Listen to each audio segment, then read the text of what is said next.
produtos que envelhecem e existem produtos que simplesmente atravessam o tempo. 15 anos é muito tempo para um smartphone. Hoje, em apenas 3 ou 4 anos, um aparelho já parece antigo. As câmeras mudam, as telas mudam, o design muda. Tudo parece descartável. Mas existe um pequeno telefone, lançado em 2011, que ainda consegue provocar exatamente a mesma sensação quando a tampa da caixa é levantada. É curioso, porque antes mesmo de ligar a tela, antes mesmo de apertar qualquer botão, você já sente que existe alguma coisa diferente aqui. Não é nostalgia, pelo menos, não apenas nostalgia. Existe uma calma, uma atenção aos detalhes, uma sensação difícil de explicar. Como se esse objeto tivesse sido criado para ser admirado, e não apenas usado. Até os papéis contam uma história. O manual, os adesivos, o pequeno guia de início rápido. Tudo isso fazia parte da experiência. Hoje, quase ninguém olha para essas coisas. Em poucos minutos, a caixa já está no lixo. Mas houve uma época em que abrir um produto da Apple parecia quase um ritual. Olhando para ele hoje, é impossível não reparar em uma coisa. Esse aparelho nunca tentou chamar atenção. Ele nunca teve 5 câmeras. Nunca teve telas curvas. Nunca teve efeitos chamativos. Ele apenas era bonito. Vidro, aço, linhas perfeitamente simétricas. Quase nenhum detalhe desnecessário. Mais do que um telefone, isso parecia um pequeno objeto de design industrial. E talvez seja justamente por isso que, mesmo tantos anos depois, ele ainda parece moderno.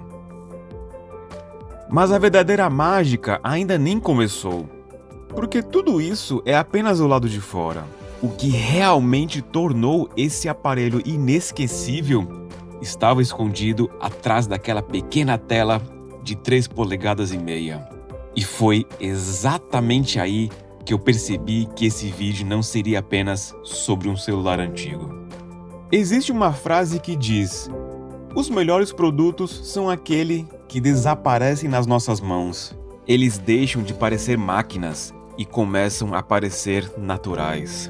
Talvez tenha sido exatamente isso que tornou o iPhone 4S tão especial. Tudo começava com um único clique. A tela despertava lentamente, como se estivesse acordando junto com você. Não havia animações exageradas, não haviam efeitos chamativos, apenas uma transição suave, que parecia convidar a você a entrar naquele pequeno universo. E então, aparecia uma das imagens mais famosas da história da tecnologia: deslize para desbloquear. Hoje, esse gesto desapareceu. Basta olhar para a tela e o celular já sabe quem você é. É rápido, é eficiente, mas existe uma pequena diferença. Naquela época, desbloquear o telefone fazia parte da experiência. Você via aquele brilho atravessando lentamente a tela, colocava o dedo sobre o vidro e fazia um movimento que milhões de pessoas repetiram durante anos. Era um gesto tão simples, mas que acabou se tornando uma das maiores assinaturas da Apple. É curioso pensar nisso hoje, porque ninguém precisava daquele efeito brilhando. Ele não deixava o aparelho mais rápido, não economizava a bateria, não adicionava nenhuma função.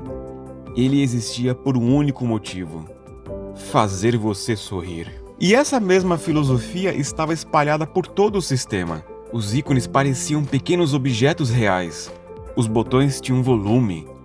As sombras tinham profundidade. As texturas lembravam couro, metal, papel, vidro. Hoje chamamos isso de esquemomorfismo.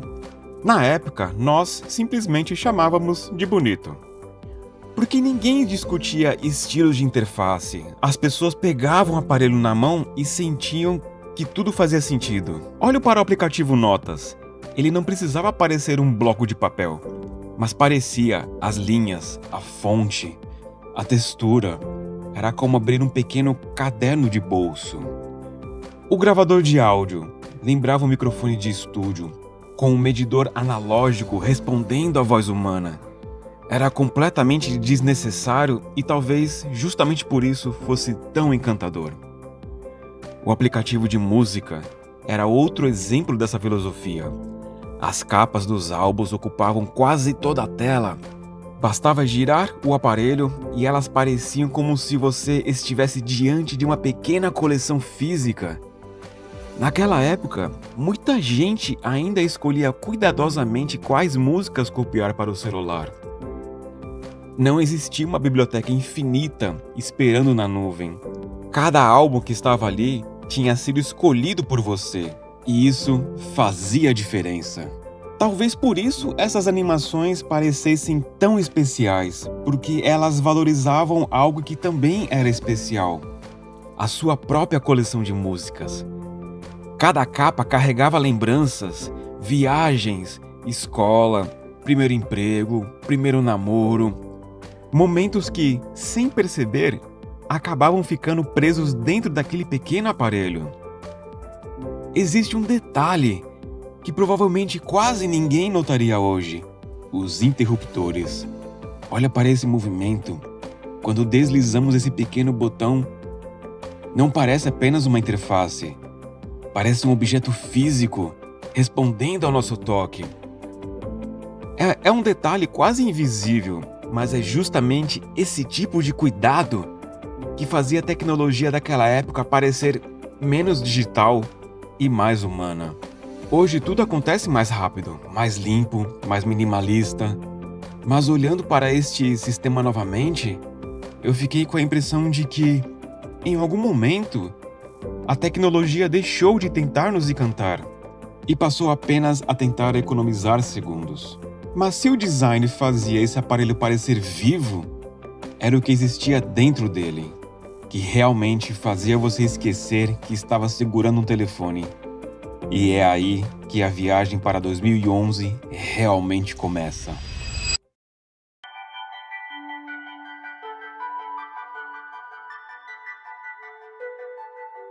Existe uma palavra que praticamente desapareceu com o tempo: descoberta. Hoje, quando compramos um celular novo, já sabemos exatamente como ele funciona. Os aplicativos são praticamente os mesmos. As interfaces se parecem, tudo conversa com a nuvem, tudo sincroniza automaticamente.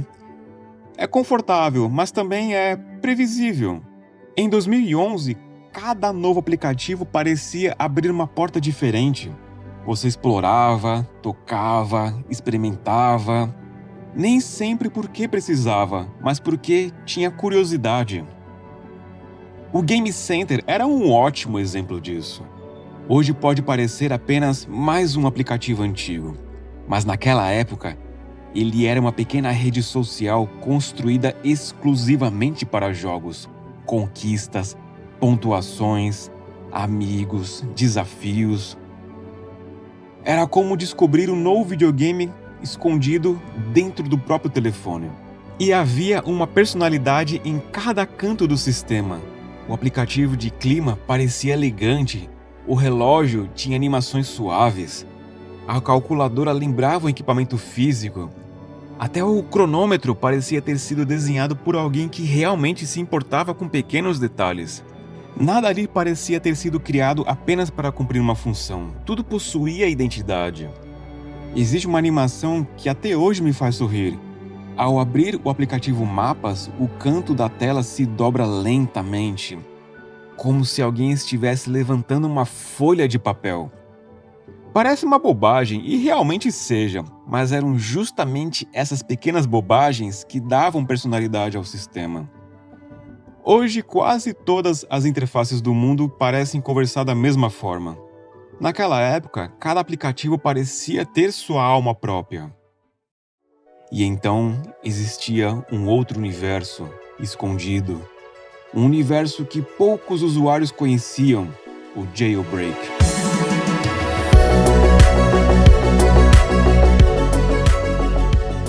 muita gente, o Cydia era apenas uma forma de instalar aplicativos não oficiais. Mas para quem viveu aquela época, ele era muito mais do que isso. Era liberdade, era personalização, era descobrir recursos que a própria Apple ainda não permitia. Antes do Control Center existir, existia o USB Settings. Um simples gesto e apareciam atalhos para Wi-Fi, Bluetooth, brilho, reinício, modo avião. Isso parecia completamente normal. Na época, parecia quase uma superpotência escondida. O Activator levava essa ideia ainda mais longe. Era possível transformar praticamente qualquer gesto em um atalho. Deslizar, segurar, tocar 2 vezes, tudo podia ganhar uma nova função. Era como se cada usuário pudesse ensinar novos truques ao próprio iPhone. Infelizmente, o tempo não perdoa nem mesmo os melhores aparelhos. A App Store praticamente deixou de funcionar. Muitos serviços desapareceram. Vários aplicativos foram esquecidos. Para reviver esse iPhone, foi preciso recorrer a um caminho completamente diferente. Baixar arquivos antigos, transferi-los manualmente, pesquisar versões compatíveis, quase como restaurar uma pequena peça de museu. E curiosamente, isso fez toda a experiência parecer ainda mais especial. Quando finalmente consegui abrir o antigo Instagram, aconteceu uma coisa curiosa. Eu nem podia entrar na minha conta. Os servidores já não conversavam mais com essa versão.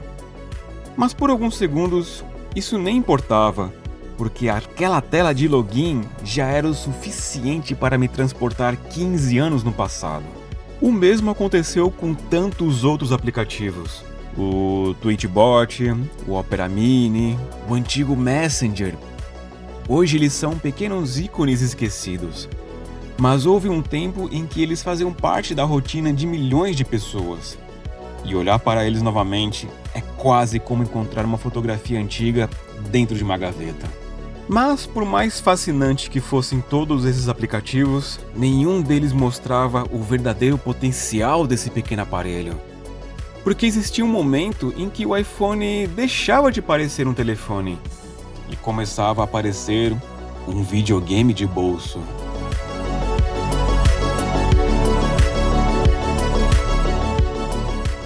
Houve uma época em que carregar um videogame no bolso parecia impossível. Não porque os celulares fossem ruins, mas porque simplesmente não era isso que esperávamos deles.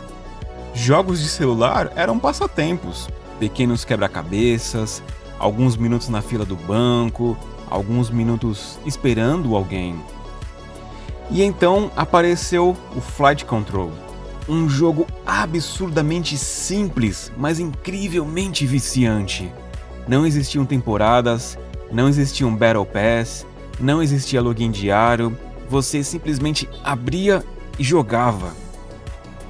Eram daqueles jogos que todo mundo conhecia, amigos, família, colegas da escola, todo mundo queria bater o recorde de alguém. Angry Birds talvez seja o maior símbolo daquela geração. Antes de virar um filme, antes de virar parque temático, era apenas um jogo de pássaros irritados, que conseguiam prender milhões de pessoas durante horas. Hoje parece simples, mas em 2011 aquilo parecia mágico. Plants vs Zombies era outro daqueles jogos que definiam uma geração inteira.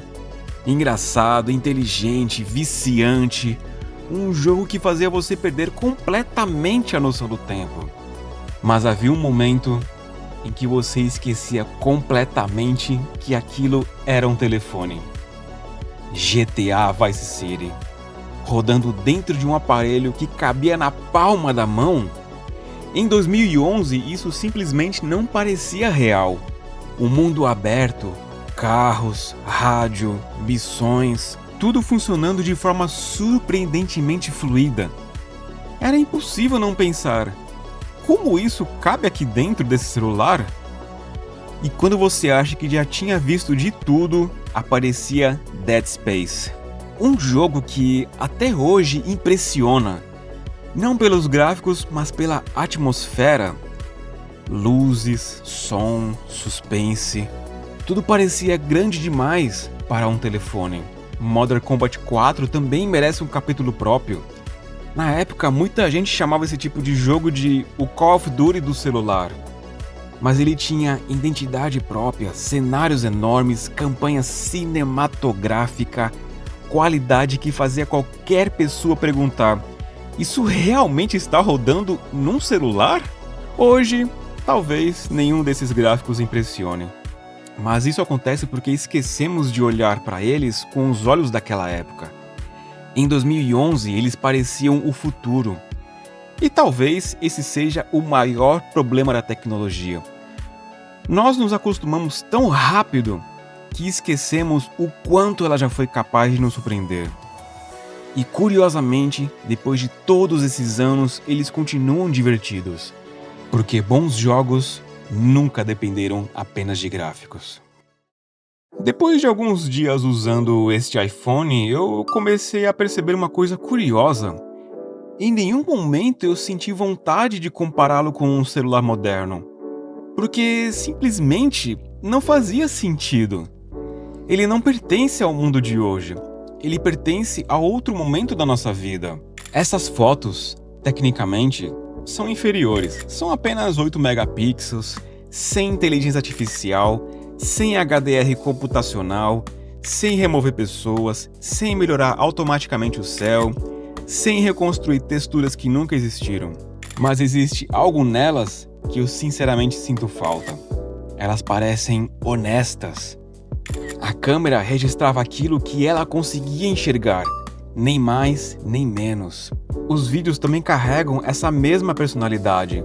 O alcance dinâmico é pequeno, à noite aparecem ruídos. Em situações difíceis, ele simplesmente admite suas limitações. E talvez seja justamente isso que faz essas imagens parecerem tão humanas. Na época, quando você ativava o HDR, o telefone literalmente pensava por alguns segundos. Você percebia que alguma coisa estava acontecendo. Era quase como esperar uma câmera fotográfica revelar o resultado. Hoje, tudo acontece tão rápido que quase esquecemos que uma fotografia já foi um momento e não apenas mais um arquivo na galeria. E talvez a maior diferença nem esteja na câmera. Este telefone foi feito para acompanhar você e não para disputar a sua atenção. Você entrava no aplicativo de música, escolhia um álbum, olhava aquelas capas enormes, sentava e simplesmente ouvia. Não existia algoritmo dizendo o que você deveria gostar. Não existia uma playlist infinita, não existia um feed. A música tinha começo, meio e fim. Hoje carregamos computadores milhares de vezes mais poderosos, mas curiosamente nem sempre queremos mais. Existia uma calma em simplesmente apertar um botão, esperar a tela acender, deslizar para desbloquear. Pode parecer exagero, mas existia carinho em pequenas animações, pequenos sons, pequenas transições, pequenos detalhes, que não serviam para aumentar a produtividade, serviam apenas para fazer a tecnologia parecer viva. Até um simples interruptor recebia a atenção de um designer, porque alguém acreditava que interação também podia transmitir emoção. Hoje, tudo é mais eficiente, mais rápido, mais inteligente, mas eu não tenho tanta certeza se ficou mais humano. E talvez essa seja a verdadeira razão pela qual tantas pessoas ainda guardam um iPhone 4S dentro de alguma gaveta. Não porque ele ainda seja útil, mas porque ele ainda consegue nos lembrar de quem nós éramos quando o usamos pela primeira vez. Depois de passar tantos dias gravando esse vídeo, eu comecei a entender uma coisa. Eu nunca estive tentando descobrir se o iPhone 4S ainda vale a pena em 2026. Na verdade, essa nunca foi a pergunta. A verdadeira pergunta era outra. Por que um simples objeto ainda consegue despertar tantas lembranças?